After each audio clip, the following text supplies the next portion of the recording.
Excelentíssima deputada Marta Rocha, senhoras deputadas, senhores deputados, eu, mais uma vez, no dia de hoje, subo essa tribuna, senhora presidente, no sentido, primeiro, de ratificar as palavras do orador que me antecedeu, o deputado Luiz Paulo, no sentido de que todo ser humano é igual, não só perante a lei, mas também aos olhos do Criador, independente do credo, independente de qualquer outra vertente religiosa.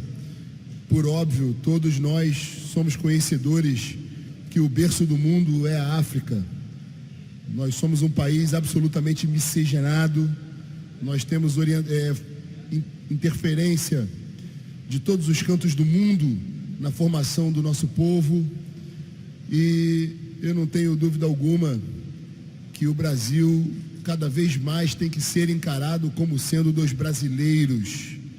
Por diversas vezes, senhora presidente, eu subi essa tribuna no sentido de combater uma narrativa de divisão do Brasil, uma narrativa que pretende dividir o Brasil entre pobres e ricos, entre sulistas e nortistas, entre homens e mulheres, entre homossexuais e heterossexuais. Pouco importa a orientação sexual, pouco importa a cor da pele, pouco importa o local de origem, seja o Nordeste, o Sul, o Centro-Oeste ou qualquer região do Brasil. Nós todos somos um só povo. Há uma narrativa que faz parte de uma guerra cultural no sentido de dividir o Brasil, dividir para reinar, dividir para governar, criar minorias onde não existem. As políticas públicas, elas devem ser dirigidas a qualquer e todo brasileiro, a qualquer e todo cidadão. E um belo exemplo disso, senhora presidente, é o projeto de lei que essa casa apreciou hoje, que é o projeto de lei que versa justamente sobre a questão da aprendizagem, que tem a missão de incluir todo jovem no combalido mercado de trabalho que agora começa a se revigorar. Nós, passada a tempestade que nos assolou, com governos corruptos, incompetentes, que destruíram o Rio de Janeiro, nós hoje estamos recuperando a saúde financeira, o grau de confiança, a autoestima do Rio de Janeiro.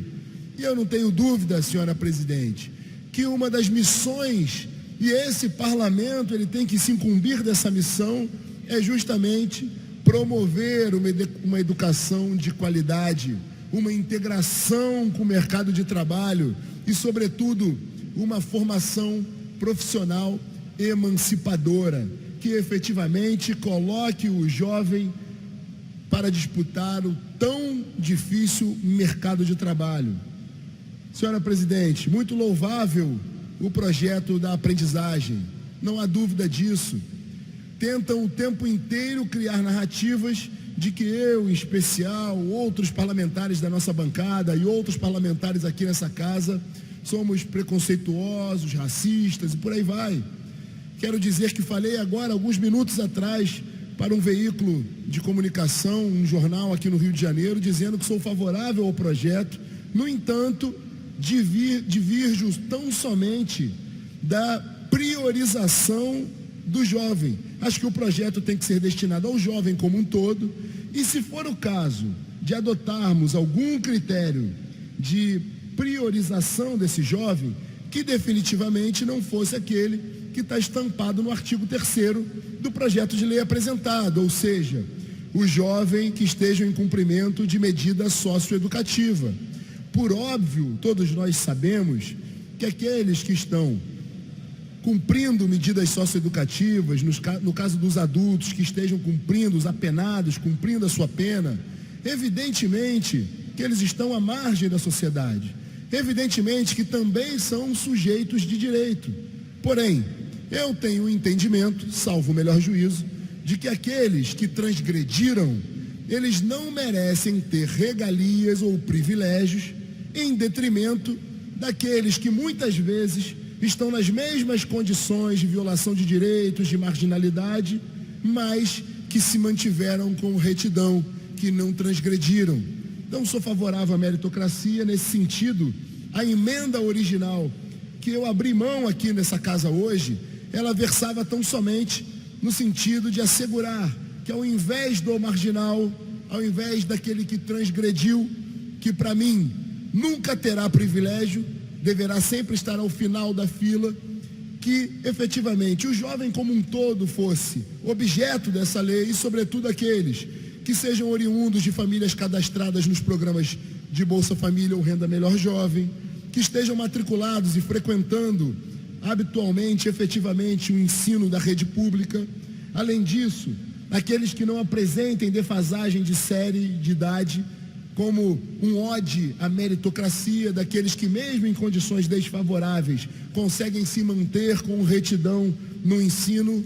Além disso, a máxima do tratamento isonômico é tratar os diferentes, os desiguais com desigualdade. Então, aqueles jovens que têm algum tipo de deficiência, eles merecem também serem tratados com o privilégio, que na lei apresentada estava tão somente sendo definido para aquele que cumpre medida, ou seja, aquele que transgrediu. Então, incluir também o jovem que apresente algum tipo de deficiência. Além disso, por último, aqueles também incluídos que sejam participantes ou egressos dos programas sociais especiais da FIA, um órgão tão importante aqui no Rio de Janeiro de inclusão dos jovens da infância e da adolescência que vítimas da violência ou da exploração sexual.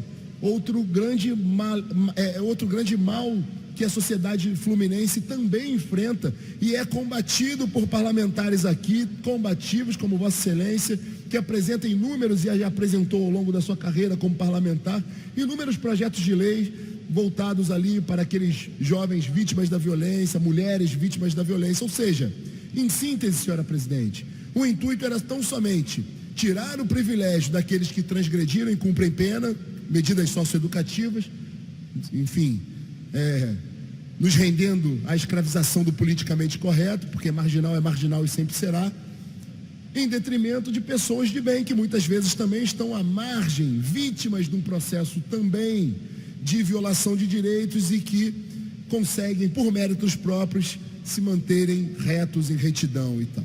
Agora, senhora presidente, há um fenômeno que vem acontecendo nessa casa. Eu serei sempre um grande defensor do direito, do reforço desse parlamento, também tão combalido em razões das legislaturas anteriores, de diversos episódios tão nocivos que esse parlamento sofreu. Esse parlamento que passa a se reestruturar, que está fazendo uma legislatura que tão bem tem feito para a sociedade fluminense, talvez uma das legislaturas mais atuantes, com mais produção legislativa. Eu sou um defensor da liberdade de cada parlamentar aqui nessa casa de apresentar e atuar como bem queira.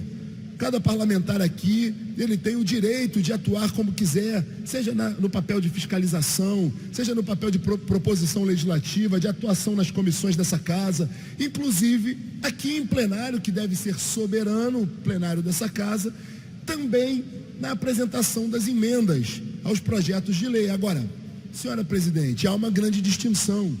Se um parlamentar discorda de um projeto de lei apresentado pelo outro parlamentar, que ele promova um embate aqui no plenário, que deve ser soberano.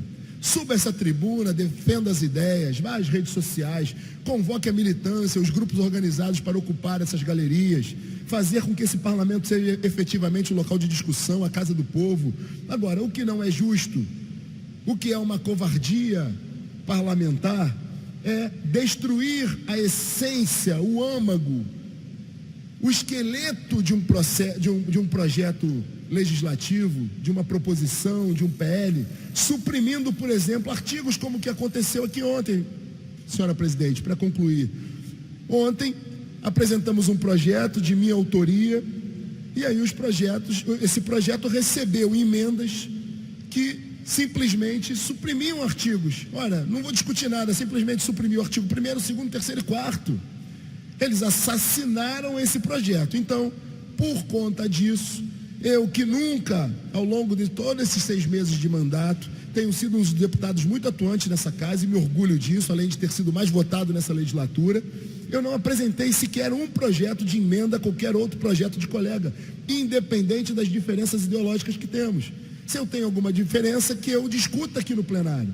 Então hoje apresentei não só as emendas que eu julgo pertinentes a esse projeto, e aqui mais uma vez faço a ressalva que as retirei, assim como apresentei a emenda a uma deputada intolerante, que mais uma vez, a mesma deputada que se valeu da presidência de uma comissão para falar em nome desse parlamento, a mesma deputada que usa a sua prerrogativa de parlamentar e que deve ser defendida, de subir essa tribuna para defender as suas ideias, subiu aqui e resolveu mais uma vez caluniar a prerrogativa de liberdade de expressão do parlamentar. Não é o salvo-conduto para que transgrida as regras, para que cometa crime como, por exemplo, de calúnia. Fui chamado de racista mais uma vez no microfone dessa casa. Ser chamado de racismo, de cometer racismo é um crime inafiançável, um crime que é repudiado em todo o mundo. Todos nós somos conhecedores dos dilemas que os homens como um todo já viveram por toda a face da terra. Então é muito grave chamar o outro de racista, e mais uma vez fui chamado de racista porque fiz uma emenda. Essa deputada que é doutora em segurança pública, e aqui com todo respeito aos colegas nessa casa que efetivamente, como Vossa Excelência, senhora presidente, que teve uma vida de dedicação à segurança pública, que chegou à mais alta instância da Polícia Civil nesse estado, que conhece, não só por ter uma carreira acadêmica brilhante, aprovada em concurso público, mas também conhece na prática os mais dolorosos dilemas que o ser humano vive. Já viveu de tudo dentro da Polícia Civil do Estado do Rio de Janeiro e viu as coisas, tenho convicção disso, as coisas mais tenebrosas. Agora, eu sou obrigado a ouvir que uma deputada se intitula doutora, conhecedora, especialista de segurança pública, sobe essa tribuna e fala as maiores aberrações e impropérios, e eu sou obrigado a ouvir. Essa mesma deputada vem aqui, apresenta, faz um projeto de lei muito meritório sobre o Dia da África, e eu, como retaliação a essa conduta do partido que pode fazer a cara feia que bem entender, pode espernear e fazer o mimimi e o chororô que bem entender, mas foram derrotados nas urnas. Nós somos muito maiores, e se for para promover esse tipo de covardia legislativa, nós apresentaremos emendas a todo e qualquer projeto desse partido e desse grupo que tanto mal faz ao Estado do Rio de Janeiro.